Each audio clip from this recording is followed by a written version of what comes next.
Setiap tegukan yang kita nikmati tidak pernah berdiri sendiri. Di balik manisnya sirup, hangatnya jahe, atau pekatnya kopi selalu ada tangan-tangan yang bekerja. Tangan yang tidak pernah berdiri di panggung, tidak pernah disebut namanya, namun tanpa mereka rasa tidak akan pernah lahir. Minuman ini bukan hanya tentang kopi, ia adalah perjalanan rasa, sebuah pengingat bahwa sesuatu yang sederhana bisa menyimpan begitu banyak cerita.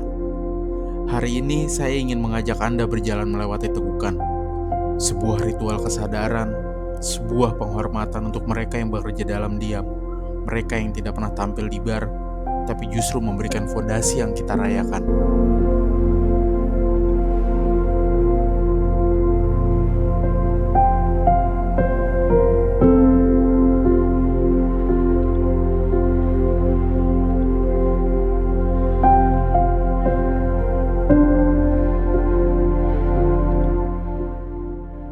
Saya memulainya dari akar kehangatan. Jahe segar saya kupas, kemudian saya parut, dan setelah itu direbus perlahan selama 10 menit dengan api kecil.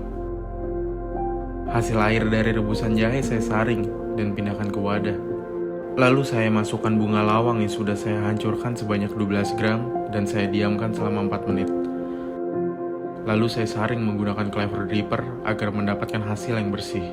Bunga lawang tidak hadir di tengah riuh mendidih, ia justru menetap di saat sunyi, meninggalkan aroma lembut yang dalam. Dari sinilah fondasi rasa dibangun, sebuah awal yang sederhana tapi penuh makna, dan setiap fondasi selalu mengantar kita pada lapisan berikutnya. Setelah akar kehangatan, saya menambahkan keseimbangan. Asam jawa hadir dengan asam yang berani, dipadukan dengan oat milk hingga berubah ramah, lembut, dan seimbang. Saya melarutkan asam jawa sebanyak 50 gram dengan air panas sebanyak 250 ml terlebih dahulu. Setelah dilarutkan saya saring dan kemudian saya tambahkan oat milk sebanyak 250 ml. Dan setelah itu saya jernihkan dengan paper filter untuk mendapatkan hasil yang lembut. Seperti tangan-tangan yang bekerja di balik rantai kopi, menjinakkan sesuatu yang keras, lalu menjadikannya layak untuk kita nikmati. Lapisan ini adalah jembatan, menghubungkan fondasi pertama dengan harmoni rasa yang lebih luas. Untuk menyeimbangkan rasa yang telah hadir, saatnya mengikat sempurna dengan drip banana sirup. Manisnya mengingatkan kita pada rasa yang familiar, rasa sederhana yang sering terlupakan. Lalu hadir drip sirup butterscotch dengan kelembutan karamel yang memberi kedalaman. Ia melapisi setiap rasa, menjaga agar semuanya selaras. Dua sirup ini bukan sekedar pelengkap, melainkan pengikat, menjaga harmoni agar setiap tegukan tetap indah. Semua ini kemudian saya satukan.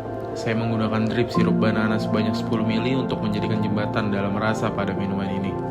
Dan juga drip sirup butterscotch sebanyak 10 ml untuk menambahkan manis yang tidak saling menonjol. Lalu juga saya tambahkan homemade akar kehangatan sebanyak 80 ml dan asam jawa yang sudah di-clarified sebanyak 40 ml. Setelah itu saya aduk perlahan menggunakan ice. Lalu saya tuangkan langsung ke dalam gelas yang sudah saya siapkan. Mereka tidak saling menonjolkan diri, tapi justru saling melengkapi. Sama seperti mereka yang bekerja dalam diam, hadir tapi jarang terlihat. Dan dari lapisan dasar ini, kita bersiap menyambut suara yang lebih lantang.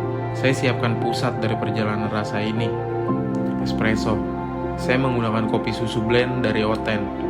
Pekat, bold, suara yang tegas. Namun meski kuat, ia tidak pernah bisa berdiri sendiri.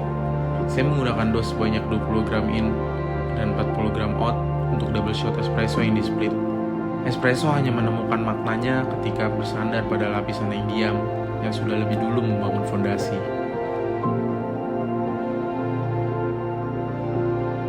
Sebagai penutup, saya hadirkan foam dari black tea, drip sirup butterscotch, dan vanilla bean.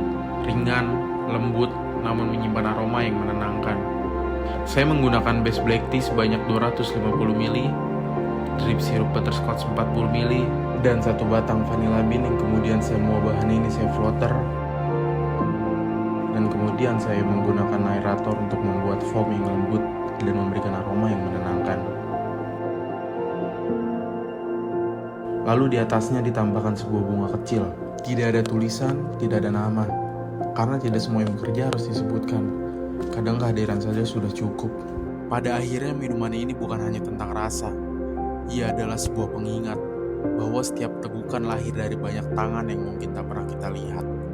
Tangan yang sunyi tapi selalu bekerja. Tangan yang tidak pernah mengejar tepuk tangan, tapi memberi makna di setiap rasa. Itulah kenapa saya menamainya Silent Hands. Karena di balik keheningan, merekalah yang membuat setiap kesadaran menjadi nyata. Inovasi dari minuman ini bukan hanya soal rasa, tapi soal kesadaran. Sebuah penghormatan bagi mereka yang tak pernah berdiri di balik bar, tak pernah berada dalam sorotan, namun setiap teguk lahir dari tangan mereka. Mari kita berhenti sejenak, memberi ruang hening untuk mereka yang tak pernah disebut, tapi selalu hadir dalam setiap rasa.